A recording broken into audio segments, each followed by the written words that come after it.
Los mexica, uno de los tantos pueblos de habla náhua, fueron los más prósperos de Mesoamérica al dominar el altiplano central, junto a los texcocanos y tlaxcaltecas, llegando a controlar una gran variedad de pueblos que iba desde la frontera con el reino de los purépechas, los mayas y los grupos chichimecas. Unos años más tarde, todos estos territorios pasaron a formar parte de la Nueva España, al ser derrotados por una inmensa alianza indígena junto a un grupo de cristianos liderados por el extremeño Hernán Cortés en el año de 1521. Si quieres conocer cómo fue posible esta alianza indígena y cómo el dominio de los mexicas concluyó, toma asiento que te lo cuento.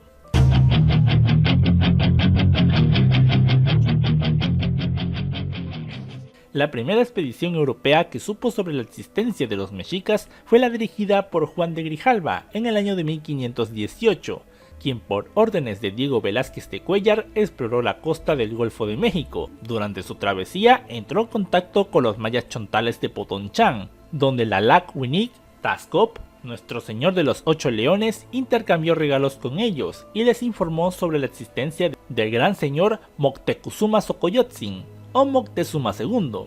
La razón por la que Taxcopt les informó sobre los mexicas fue porque eran enemigos, ya que los mexicas querían hacerse con el control de Potonchán y así obtener el importante flujo comercial que provenía de las tierras altas y bajas del área maya. Sin embargo, Grijalva y sus hombres no se adentraron en el territorio, pues lo que buscaban era una vía segura para llegar a la India y hacerse de ricas especies muy codiciadas en Europa. Sería el 12 de marzo de 1519 cuando una nueva tripulación, esta vez dirigida por Hernán Cortés de Monroy y Pizarro Altamirano, entró por el río Taxcopt, al que ellos llamaron Grijalva, y al no recibir la misma hospitalidad que con la tripulación de Grijalva, se hicieron la guerra con los que habitaban Potonchán, la cual concluyó con la victoria de la tripulación de Hernán Cortés. A la mañana siguiente, un nuevo ejército conformado por los distintos pueblos que eran leales a Potonchán, comandados por Taxcopt, atacaron la tripulación de Hernán Cortés. Gracias a lo novedoso que resultó el uso de cañones, caballos y arcabuces,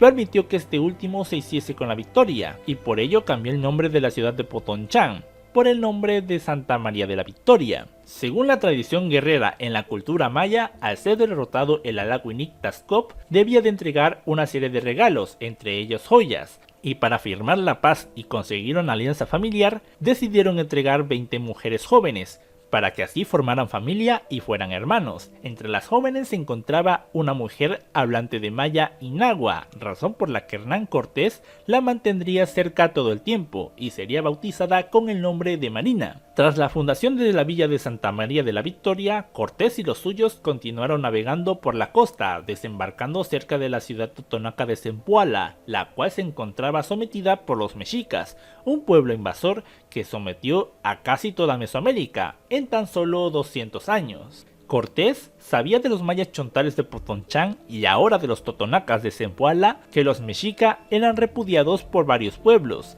Por esa razón se presentó como enviado de Don Carlos, quien le había encomendado supuestamente poner fin a la tiranía de los mexicas. Sin embargo, Cortés nunca había hablado con Don Carlos, ni tenía órdenes de acabar con los mexicas, ya que ni los conocían. Cortés había iniciado esta aventura sin permiso, desobedeciendo las órdenes de Diego Velázquez, y para ganarse la confianza de los totonacas se presentó como alguien con poder y autoridad. Los totonacas, quienes deseaban acabar con los mexicas, alentaron a Cortés que fuera a acabar con ellos. De esta forma se concretó una alianza entre los totonacas y las tropas de Cortés, y el 10 de julio se fundó la Villa Rica de Veracruz. En ese momento Moctezuma II se enteró de la presencia de Hernán Cortés, y enseguida decidió contactar con el reino purépecha, con quien estaba en guerra, ofreciendo la paz. Sin embargo, el Cazón Zizhuangua rechazó la petición de Moctezuma II, debido a la larga historia de conflictos, siendo el último combate a gran escala en el año de 1517. Al enterarse de la rebelión totonaca y de que querían hablar con él, Moctezuma II rechazó la petición y ofreció regalos como disculpa. Sin embargo, entre los regalos habían piezas de oro, lo que motivó a la tripulación de Cortés y al propio a continuar su expedición. Para ello Cortés preguntó a sus aliados totonacas dónde conseguir más aliados. Fue entonces que le hablaron sobre la confederación de los tlaxcaltecas, uno de los únicos grandes pueblos que habían soportado los ataques de los mexicas y que actualmente sufrían de hambre, debido a que los mexicas bloqueaban la mayoría de rutas comerciales por donde tenían alimentos. Así, con 400 soldados y 800 aliados totonacas, Cortés se dirigió a la confederación tlaxcalteca. Inicialmente se enfrentaron en numerosas batallas, debido a que antiguamente los totonacas, bajo órdenes de los mexicas, habían engañado a los tlaxcaltecas. Pero tras varias victorias en las que Cortés pedía la paz y una alianza contra los mexicas, los ancianos de los distintos pueblos tlaxcaltecas accedieron a hablar con Cortés a través de Marina, quien tenía el papel de hablar con los líderes tlaxcaltecas. Fue tal su importancia que en los lienzos tlaxcaltecas se le representaba al frente de las tropas de Cortés, como si los liderara. De esta forma concluyó la alianza con los tlaxcaltecas, quienes sumaron 1000 guerreros más a las tropas de Cortés, las cuales se habían reducido a la mitad en las batallas anteriores. Avanzaron sobre Cholula, a la cual los tlaxcaltecas querían destruir. Sin embargo, Cortés, quien buscaba aliarse con ellos, decidió actuar amistosamente. Los de Cholula le permitieron entrar en la ciudad, prometiéndoles que los guiarían la ciudad de los mexicas. Sin embargo, los cholultecas tenían órdenes directas de tenderles una trampa, junto a un ejército mexica que les esperaba fuera de la ciudad. De todo esto se enteró Marina, gracias a que una señora del pueblo,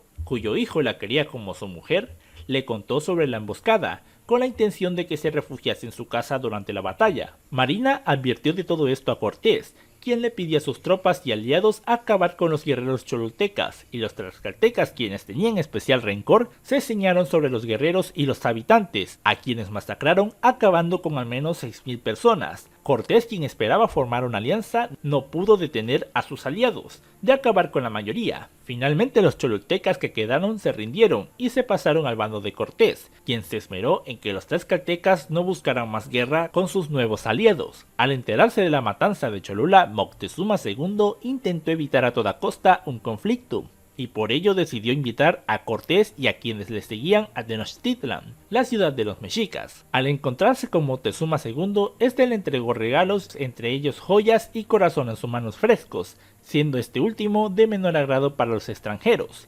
Dentro de la ciudad, Moctezuma les hizo un recorrido por los centros de poder más importantes y le permitió hospedarse en el palacio de Atzayacatl, donde ambos se reunían constantemente. Incluso le entregó a 2 de sus hijas para que fueran sus esposas, y firmaron así una paz y alianza. Este trato cordial entre Moctezuma Xocoyotzin y Hernán Cortés molestó a sus aliados. Por un lado, los más beligerantes de los mexicas, quienes deseaban acabar con las tropas de Hernán Cortés, así como los opositores políticos, liderados por el medio hermano del Tlatoani, Cuitláhuac, aprovecharon la presencia de los extranjeros para ganarse el apoyo del pueblo y de los militares. Y por otro lado, los guerreros tlaxcaltecas, quienes deseaban la destrucción de los tenochas, se encontraban inconformes con esta paz y futura alianza. Sin embargo, pronto llegaron noticias de que los mexicas lanzaron ataques sobre la Villa Rica de Veracruz, y en represalia Cortés aprisionó a Moctezuma en el palacio de Atzayacatl, en especial porque se sentía amenazado de que la facción de Cuitláhuac los atacase. Tener al Tlatoani bajo su custodia le permitió a Cortés mantener una relativa paz y control sobre Tenochtitlan.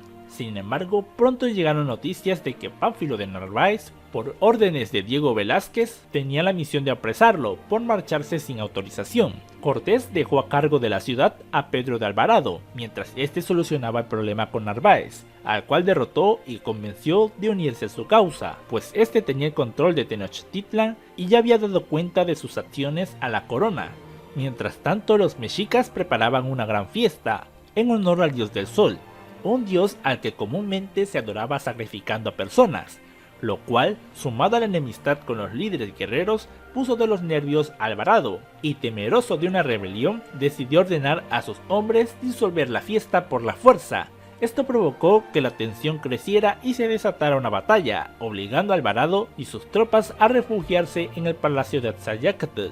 Cuando Cortés llegó a la ciudad, se enteró de lo sucedido y de que Cuitláhuac, quien buscaba deponer a su hermano, estaba liderando una rebelión. Cortés pidió al Tlatoani Moctezuma II que saliera a calmar a los rebeldes, pero este ya no era reconocido por su pueblo, por lo que fue apedreado, lo que lo dejó en tan mal estado que provocó su muerte. Al saber que tarde o temprano serían atacados, Cortés decidió huir de la ciudad por la noche. Sin embargo, fueron descubiertos y atacados mientras escapaban por la calzada de Tacubaya. Allí, muchos españoles, tlaxcaltecas, cholutecas y totonacas murieron. Y al darse cuenta de que había perdido todo lo que había conseguido, Cortés se puso a llorar.